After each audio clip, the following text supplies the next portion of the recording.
Greetings, folks. Last time we in our previous videos, but if you can just check, our whole channel. If you can just check our own channel, these things they link together. But just to be specific, there's a video that we made which deals with is Africanization a threat. We were responding to Pastor Reverend Conrad Mbewe, who preached a sermon where he was saying Africanization is a threat. So we made a video responding that the Africanization of Christianity is not a threat. We trace where the whole movement came from, and we saw that the movement came within the church.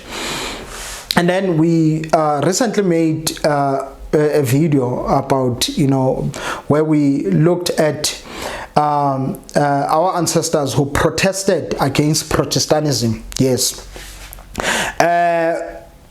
So, when all of those things, happen, and we also dealt with, there's a video we also dealt with where we're looking at, the whole missionary project being a failure.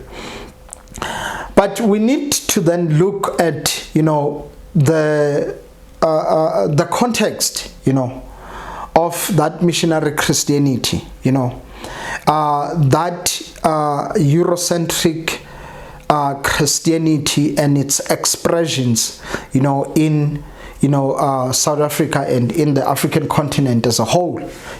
How was it, that Christianity that in fact caused these ancestors of ours, these Christian ancestors of ours to rebel against the missionary churches. And it even caused some of the native kings and native leaders to prevent the missionaries from coming in their own regions, because they were coming, because they were suspected of being spies, for the colonial government. And there is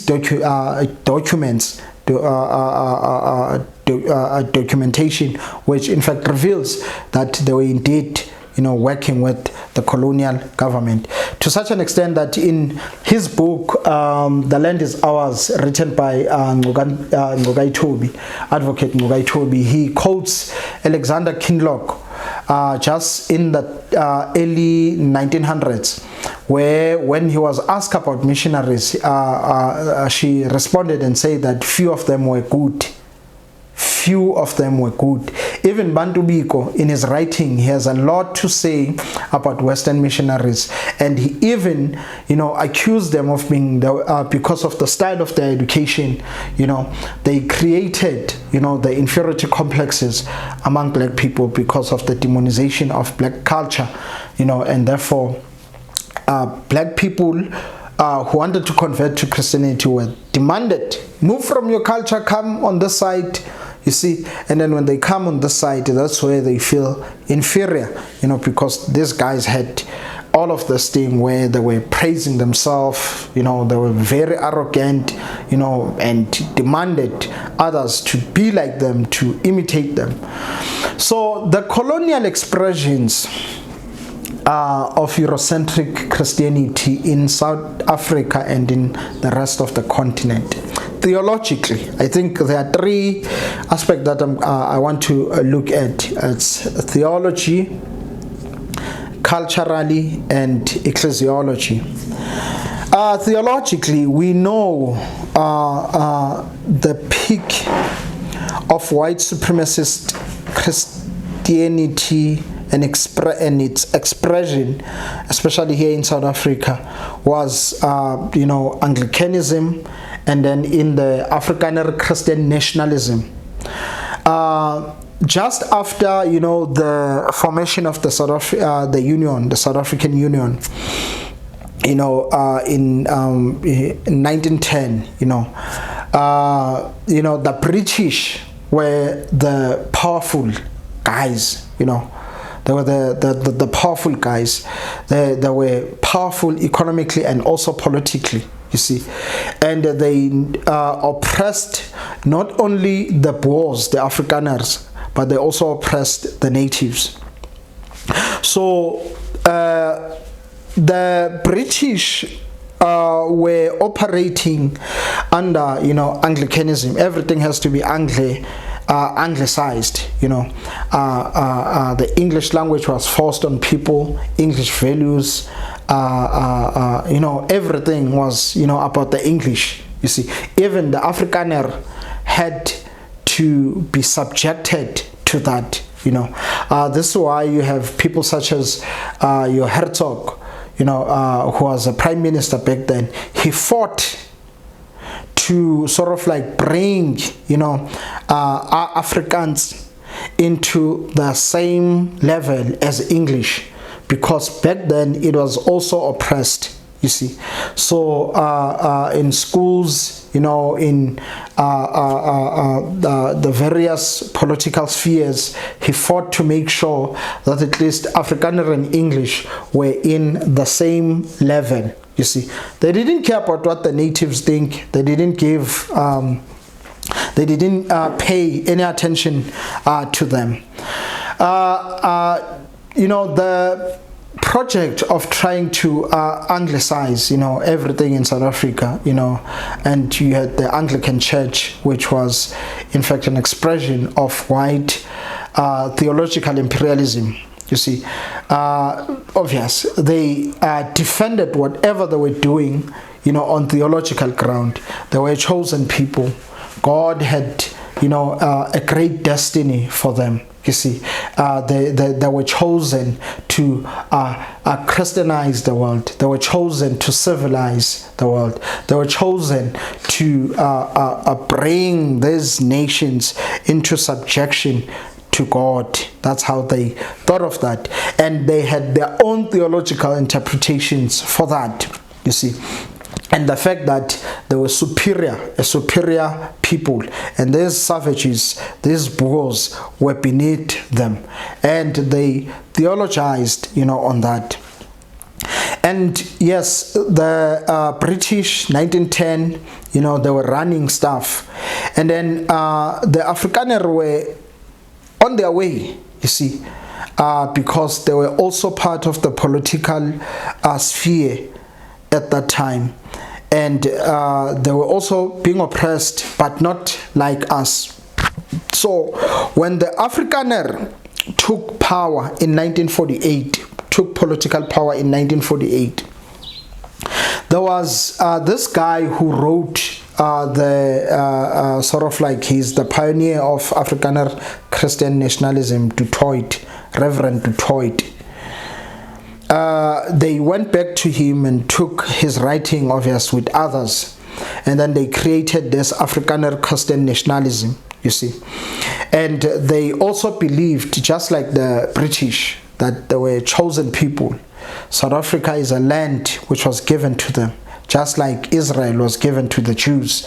Boers were given South Africa in the very same manner, and they had their own theological interpretation of all of those things, you see. And even with the British, when they were trying to anglicize, and then the Afrikaners who were also using theological arguments to impose their Afrikanerdom, underlying all of those ideologies were certain theological interpretations, you see. And this theological interpretation affected even science, because just like so-called within science, they believe that, there are certain things which are just inherent, they can't be changed, and if you try to fight those things, therefore you are rebelling against nature. And one thing that they said was that, okay, God within nature has created hierarchy, and at the top of this hierarchy is the white man, and at the bottom is the black person, you see. And then also that was also given, theological grounds, to argue those, those points, some God created lowly, and all of that. And the Hamitic theory, we all know the curse of Ham, we all know about all of that, and that's how they were interpreted and then utilized within the political atmosphere and then used to subjugate black people. That was theological imperialism. And even today, there are still people who believe that. They just recently, not long ago, there was this Eugene Terebranch, less than 30 years ago, there was Eugene Terebranch, and he had a whole lot of followers. Recently, we have the very same people who still believe that South Africa is their land, who are now spreading, as we pointed out in our previous videos on is South Africa or Africa being recolonized. These very same white supremacists, such as your AfriForum, our Solidarity Movement and the Cape Independence, who are still believing that South Africa is their land, you see, and that they bring God, into the interpretation of that political ideology. The same way Israel is given to the Jews, South Africa is given to them, and therefore they believe that they have to be in charge of the destiny of this nation. So that's theological imperialism. And then there are also cultural, imperialism, such as, the imposition of Western values, what the West considers to be of value might not be what we consider, to be of value. We can't be valuing what they also value, what the Westerners will do is that, like for example, the issue of marriage or maybe wedding, baby showers and all of that. We also had our own expressions of those things. You see, we also had our own cultural weddings. The funny part was that when the colonialist project, began, especially for the Africans, the natives who tend to be Christian and were Europeanized, they were even, demanded. It was even demanded of them to, within us, we built, round houses, huts.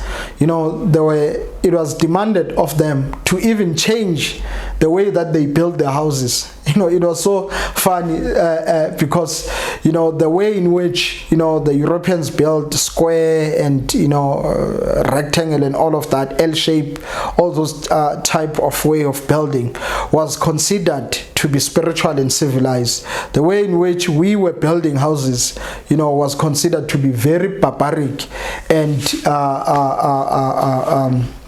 un-Christians, So coming to clothes, even right now, even though we might be wearing Western clothes, they were imposed on us on the basis that our own were barbaric.